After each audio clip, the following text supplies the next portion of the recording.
good. It's about 4 o'clock local time, and we are in an area of Nicaragua that looks quite a bit like Arizona, maybe it's Colorado. So that same sort of arid hills on the outside, valley on the inside with vegetation look, and it's kind of interesting to see something that looks so familiar in an area that's so different in latitude, but I guess just due to the elevation and probably a couple other factors. So we are hopefully about 2 hours from the border. I'm feeling optimistic. I don't know if I should be feeling optimistic, but we'll see what happens. I did pass a vet that was open, but there is no way they were going to be taking American Express, which is the only way I can pay right now, because it was just too small of a town.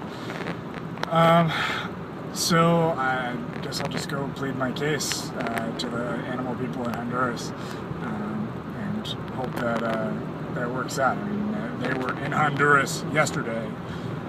They're no worse off today than they were yesterday. We'll see what happens. I should be at the border between 6 and 7 if things go smoothly, which you never know. Hopefully no more than an hour at the border. But we'll see. And if all that gets done and my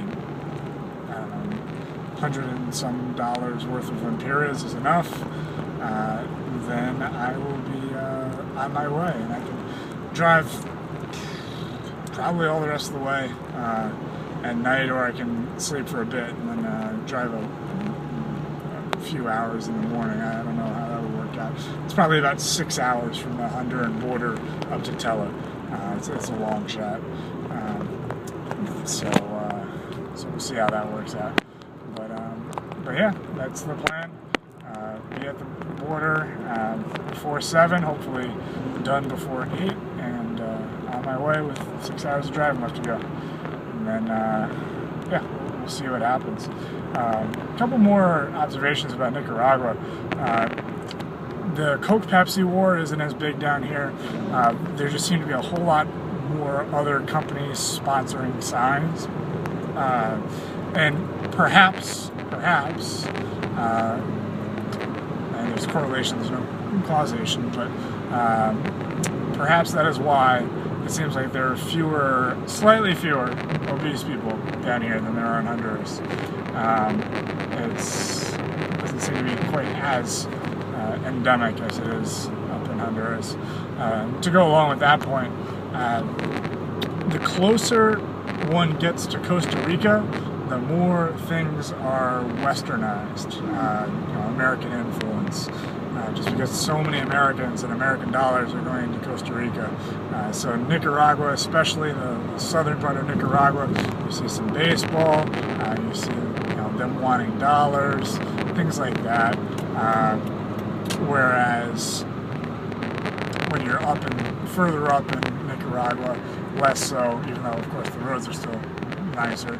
Honduras definitely different, and Guatemala even less so. Guatemala very, very third world feel, poor but nice,